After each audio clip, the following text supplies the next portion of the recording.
Okay, great.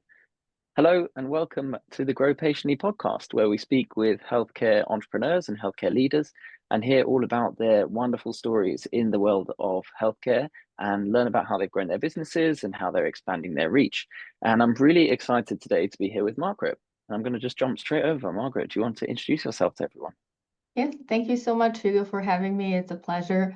My name is Margaret Stoch, and I am owner of Advanced Therapy and Wellness Center located in Chicago area. And I have been in private practice for about 8 years now. We specialize in myofunctional disorders, feeding, swallowing. We work with patients of all ages, including infants all the way through adults. And we are a team of highly specialized, highly trained speech language pathologists, feeding specialists, and occupational therapists. Thank you. What an introduction.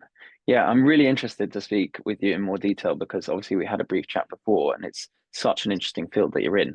Before we do dive into that, I always like to start with the fact that one day I've said to myself that I'm going to do what have I been calling it? Podcast guest road trip. That's definitely not what I was going to call it. But anyway, something like that. I've now forgotten the name. And the idea is that I'm going to go around to each of the people who I've met and go and see, based on the recommendations that they've given, what their area is like. So I wanted to ask you, Margaret, you are in the suburbs of Chicago. What do I, Hugo, have to do to experience where you are as the locals, as a tourist who's in the know? What have I got to do to really, what have I got to eat or drink or visit?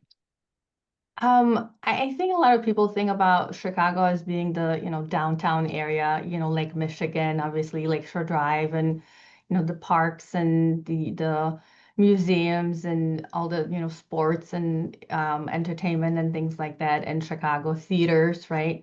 But the suburbs really have like that cozy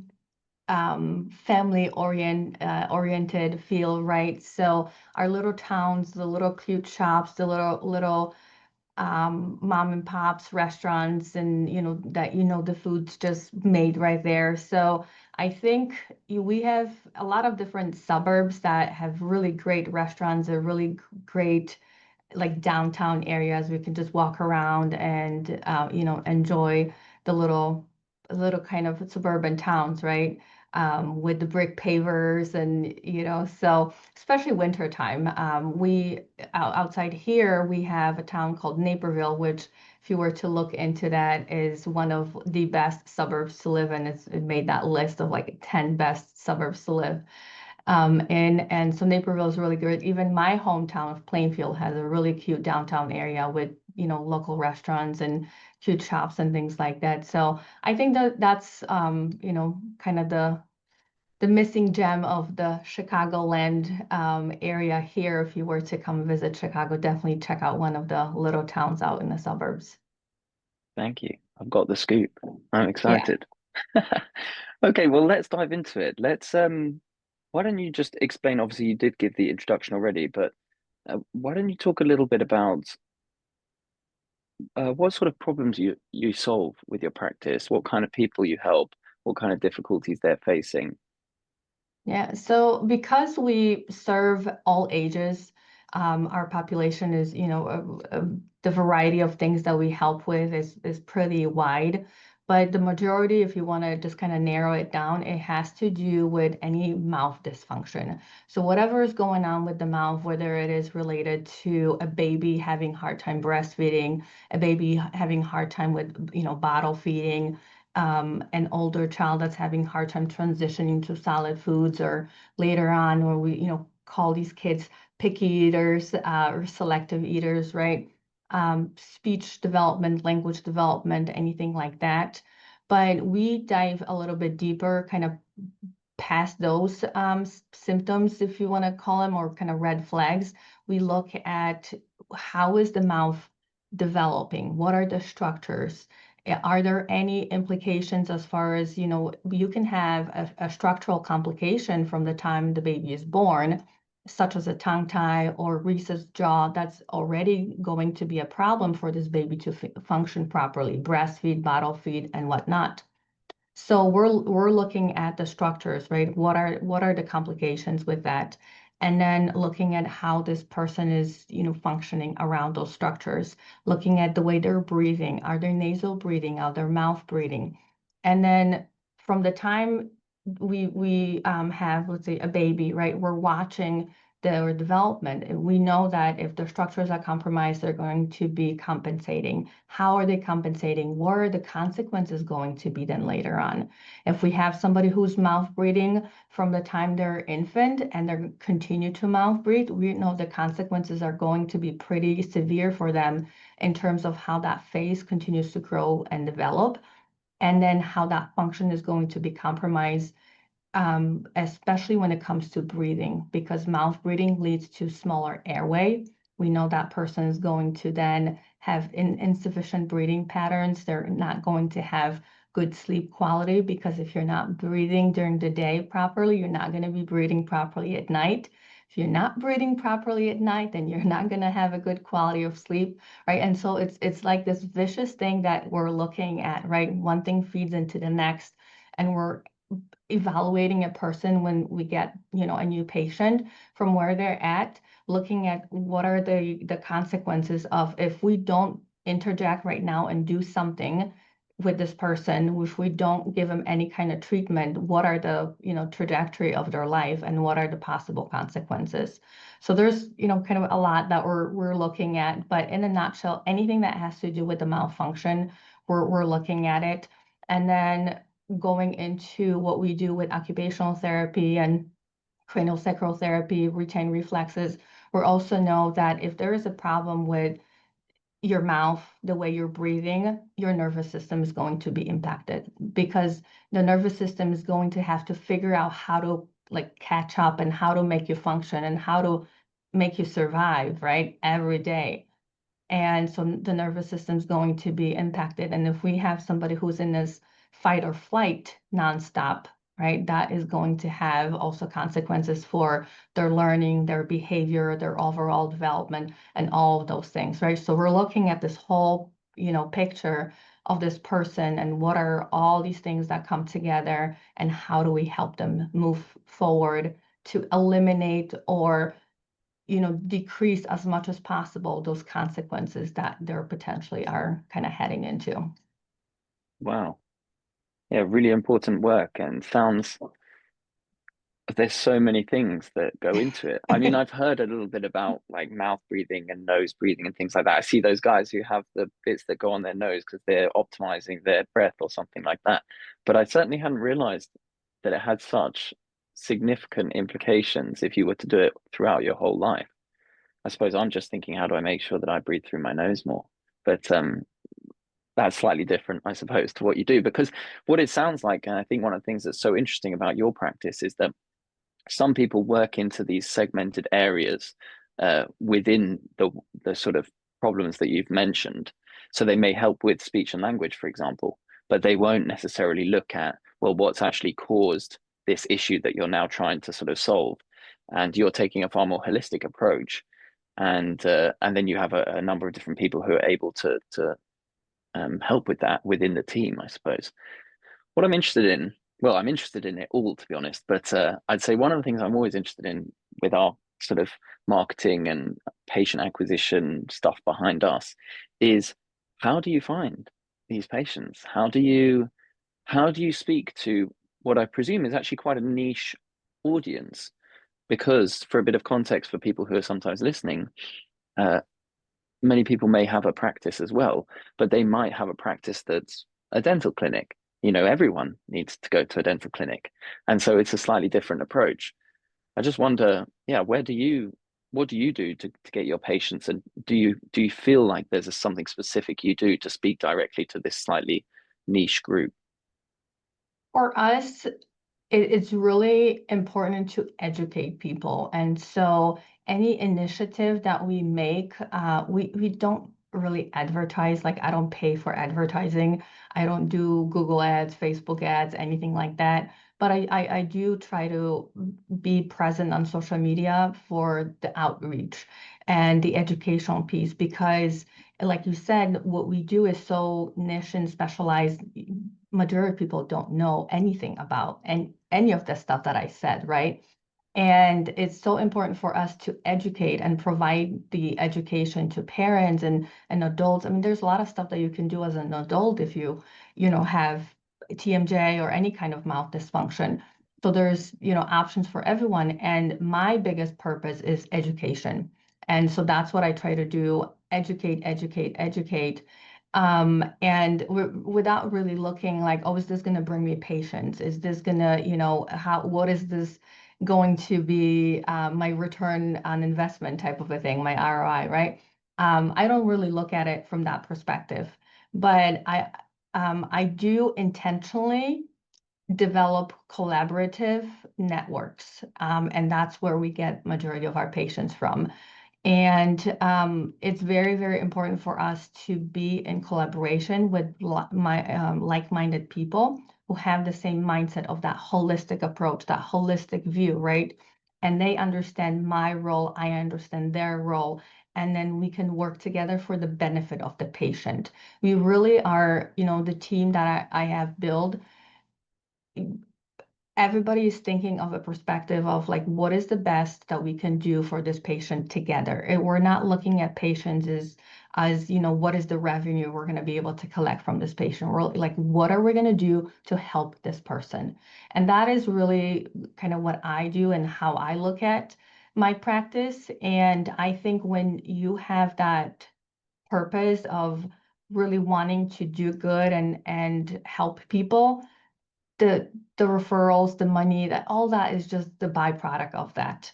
I think the most important thing is to have the right kind of target of, and my mission and passion is to educate people because I come from a place where I was a parent and I went everywhere to try to find answers for my son, and I couldn't get the right direction of, how do we help him until I discovered this, right? But it took me 4.5 years to try to figure out what was going on with him to finally be able to pinpoint like, yes, this is it. This is what we need to do. This is how we help him. And I've been to all kinds of different providers, right? And so I don't want parents to, have that same problem. I want them to be able to come to us where we lay it out. I know it's a lot. It can be a lot for, somebody comes in and like, oh, my son can't say certain sounds, and like they think that that's the only issue, but underneath there's all these layers of problems that we have to get through because they don't understand the consequences, because every time they go to the pediatrician or the allergy doctor or the ENT, they're just the symptoms are either ignored or they're just given band-aids, right? Medication. Oh, let's take the tonsils adenoids out. Well, taking the tonsils adenoids out doesn't solve the problem. Um, and so that's kind of what like my point of view is. Like I want to help, I want to educate, and I know everything else will follow. I don't know if that's the Fair right enough. answer or not. There is no right answer. No, I think that that has a lot of merit. You feel very duty bound to expand the impact of your business, really, especially as there are a lot of people who don't know much about it, like you said, and you've actually walked that experience yourself. So I suppose what I'd be interested to know is how do you expand that impact even more then? Because surely you must feel, oh, there's so many more people who need to know about what we're doing. And how on earth do we reach them? How do we get more people? Um, when that's bouncing around your head, what sort of things do you come up with?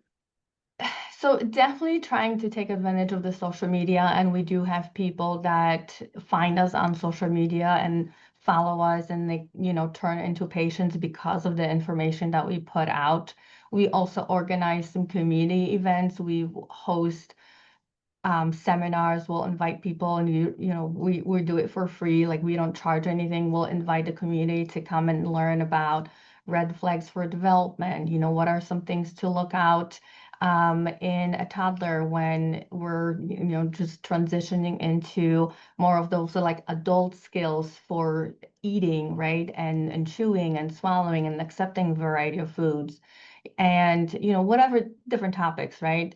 We talk a lot about tongue ties. That is a controversial topic too. So there's a lot of misleading information on that topic. So we try to correct the course with evidence, articles, and research, and all the things that we have to provide the information to parents when they read other things or see other things that are really not true, just made up things and really not valid information clinically, to be talking and discouraging people from pursuing treatment or even evaluation because somebody at New York Times wrote an article about something that they really have no idea about.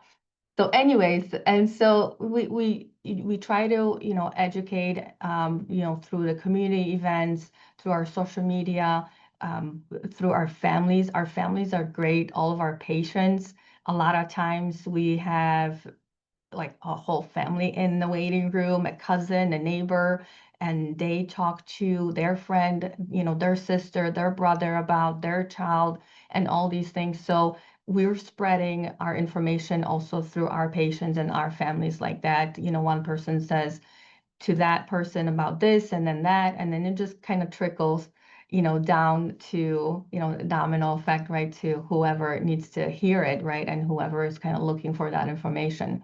And again, what we have to say is not potentially a right fit for everybody, right? Because there's also people out there that are looking just for that quick fix, that are, just looking to like, what is the minimum amount of effort, time, and money that I have to spend to solve this problem, right? And then that's not going to be us because we're going to dig deep and we're going to find like all these things that you're going to have to layer out, right? And we're going to be pretty much family for a few years before we like let you go off to the world and make sure that you are functional and that you're going to be successful and that you're not going to have any more problems, right?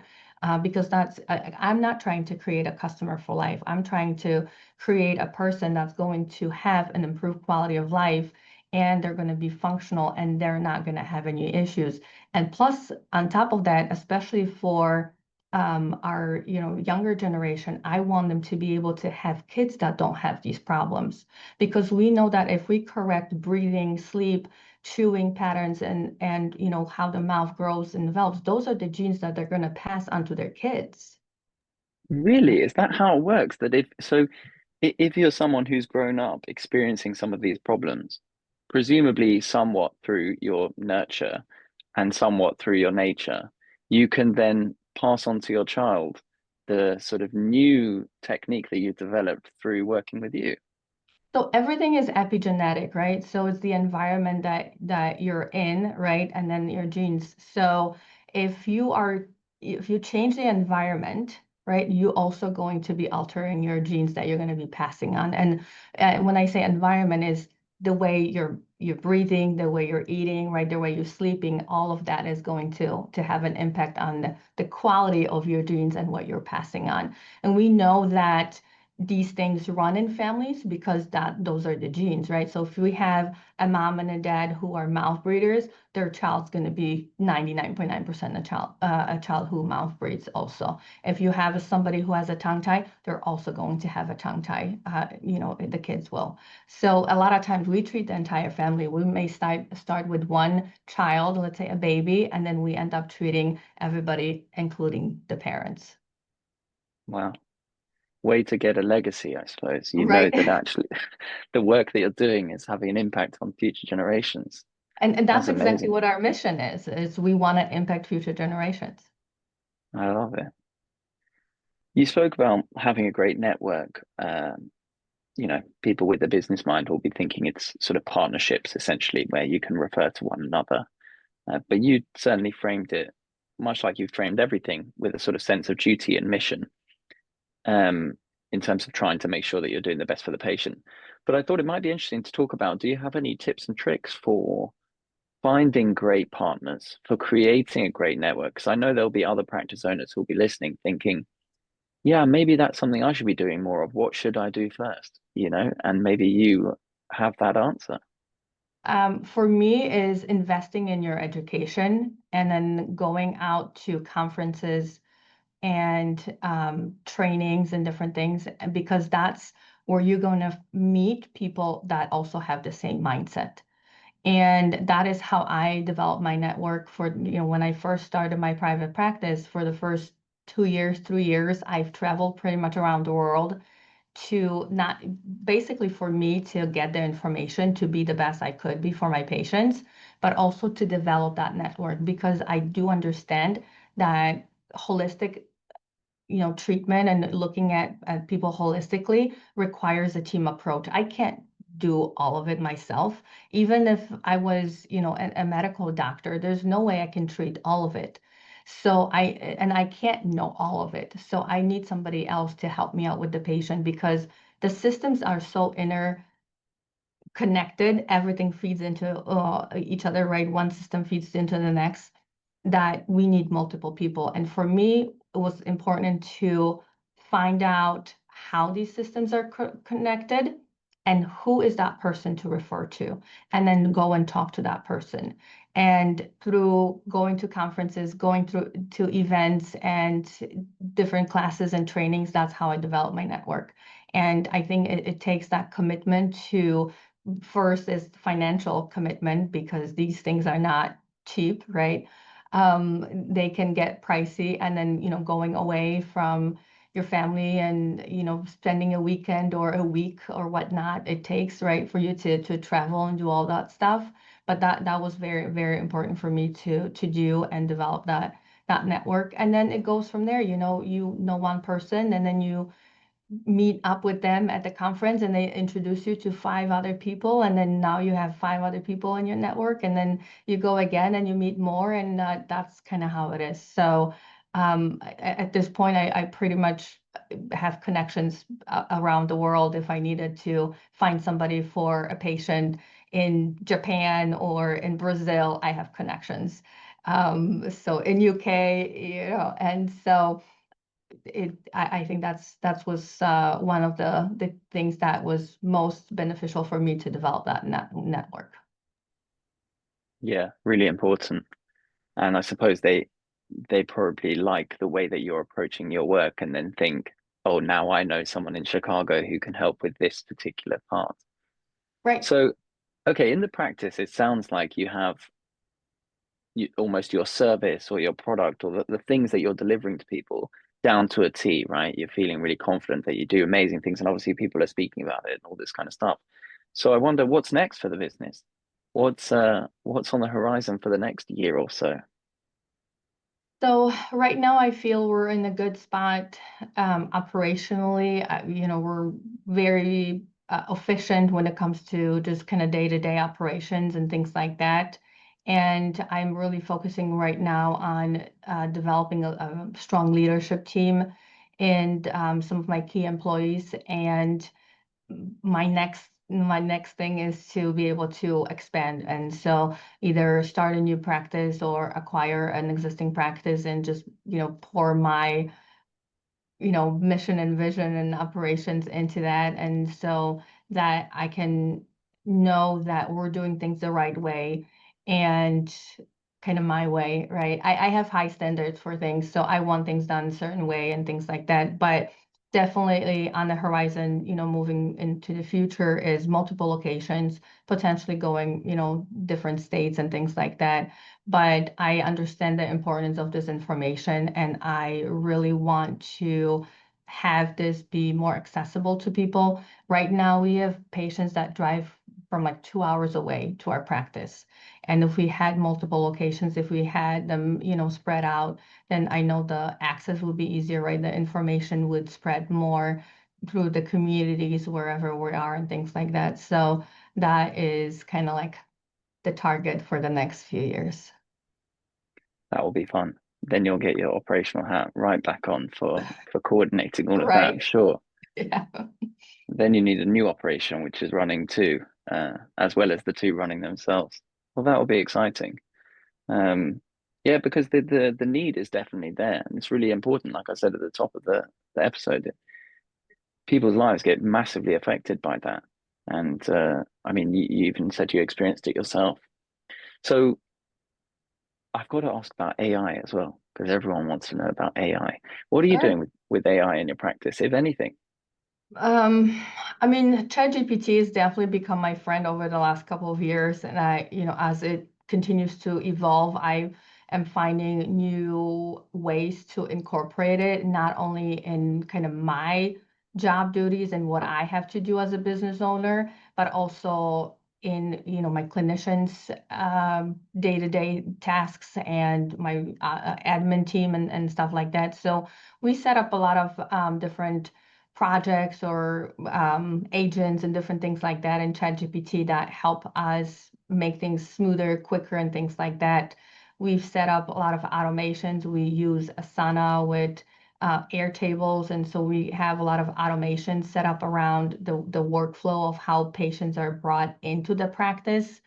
Wait lists, and send intake forms and follow-ups and things like that. So we've kind of used AI and all those systems for that. Um, Definitely still learning a lot about AI and social media and all that. So I'm kind of, you know, trying to get a little bit more comfortable with all that for social media management and things like that, but super interested in the direction of where we're going with AI. Although I am also a little bit concerned about the direction of where we're going as a therapist. Um, so for operations and business management, all that stuff, love it.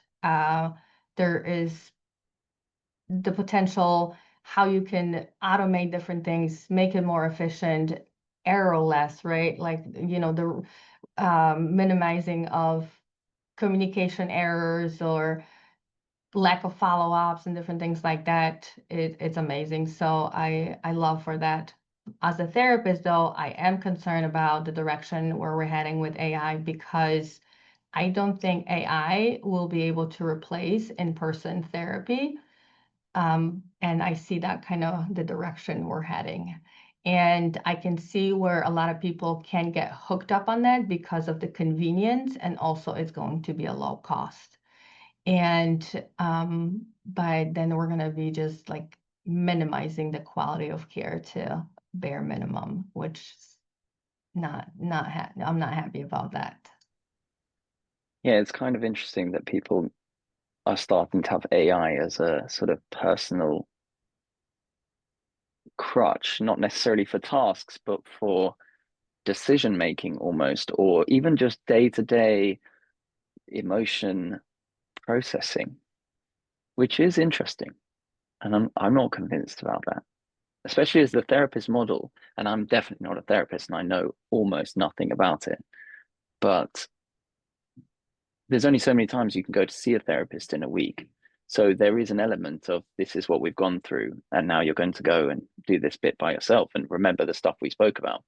Rather than at all corners you can turn, you can just get out ChatGPT or whichever you use and ask them, what do I do? So that is quite interesting. But I try not to fear too much about these things for myself. I mean, I always say on this podcast, but I used to be a history teacher, high school teacher, it would have been in America. And throughout all of history, every big technological advancement has been terrifying for someone.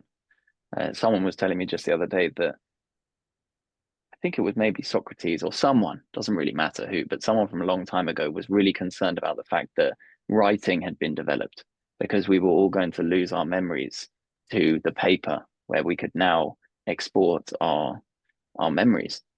And we seem to have survived that pretty well. So I presume that people were worried about the hammer and the wheel and all these kinds of things. I suppose the difference with the hammer and the wheel and the writing is they can't turn around and then do things directly at you. They have to be wielded by you. But hey, um, okay. So Margaret, let me ask you this as we're getting a little bit closer towards the end. Um, you've been in the business now for 8 years. You've obviously going to have had some ups and downs and difficulties and great moments and all kinds of mistakes, really, if you're like any other business owner, and much like myself. And I always like to ask if you could go back just for a quick minute and you could speak to younger Margaret just about to start this journey, and you could just give one piece of advice before you suddenly jump straight back to now, what would you say? And the one caveat is you can't say stuff like, there's this thing called google.com and you should set it up or go and buy Bitcoin or something like that. It needs to be uh, healthcare practice related. I think the biggest challenge in running the practice for me was hiring the right people to be on my team. So if I was to go back in time, I would say don't hire out of desperation and then trust your gut Mm, when it comes to hiring, because I've made mistakes when it comes to that and learned my lessons based on that. But I didn't go to business school. I knew nothing about hiring and any of that, right? So you just kind of take it day by day and learn it as you go type of a thing. But since then, I've taken professional training and you learn a lot of different things based on experiences. But I think the biggest lesson that I would have told myself if I was to go back is to don't hire out of desperation, and that's what I've done in the past, and it was a not a good, you know, situation. So yeah. I love it. Then it's kind of difficult to get rid of them and reestablish the Y- sort of thing that you y- actually want in the team.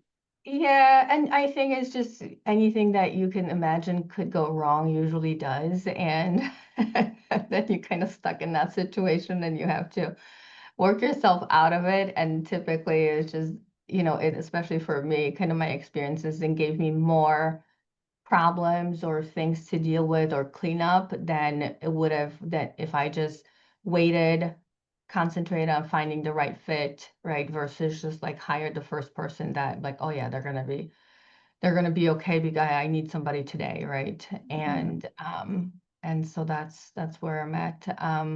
I know that patients are waiting on the wait list and I'm busy and our team is busy and things like that, but I don't want to at this point hire somebody just to fill in the position because I've learned those lessons. And so it's just, I trust that there's a right person out there and I go through my process very detailed. And then I also listen to my gut because also every time I had a red flag or a little gut feeling that there is potentially something that may not be a match, usually it kind of came out later down the road. So and then we had to take care of that. So yeah, that would be the lesson. it's amazing how accurate the intuition is, really. It's remarkable, really. Well, Yep. listen, Margaret, I want to say a massive, massive thank you uh, for coming today and sharing your story. It's been so interesting. And uh, I'll do a couple of things to round up. One is that we have a small tax, shall we say, for the listeners. So if you're listening to the podcast and you've enjoyed it in any way, you've taken a piece away from it, maybe you've learned one thing, then the simple tax is this, that you just have to tell one other person about the podcast. That's it. And no doubt today, if you've made it this far, you've definitely taken away one thing. So please do that as a favor to us. Other than that, Margaret, for the listeners, is there anything maybe that they can do if they have any questions, if they want to get in touch with you, perhaps, or if they want to find out more about your business? Where should they go online? Your social media, they can follow you, for example, or anything like that. For sure, yes. So our practice is Advanced Therapy and Wellness Center in Crest Hill, Illinois. So if you go to Facebook, Instagram, and you type in Advanced Therapy and Wellness, you'll be able to find us. So please follow. We love to have you follow and watch all of our content. We try to produce a lot of information out there for you guys so you can get educated on these things. Our website is mytherapywellness.com. feel free to browse through that as well. There's a contact form on the website. You can contact us through that. But anything on the social media, if you DM us, we'll be able to, respond to you. Like I said, I have connections around the world. So if you're in another part of the world other than Chicago, and if you need a connection to a myofunctional therapist or airway-centric orthodontist or whoever, or if you have a question of who you go to because you have X, problem, or you see, potentially an issue with whatever, right? Let me know. I'll be happy to direct you in any way I can. And if I don't know somebody personally, I'm pretty sure I know somebody who knows somebody. So feel free to message me. My personal Instagram is margaret.stoch, Stoch is the spelling of my last name. So you can follow me on there as well. I also try to put out information for entrepreneurs and business owners on my personal Instagram as well. So, do that. You can email us also, office@mytherapywellness.com, with any of your questions. But if you're in the area and you need help, feel free to let us know.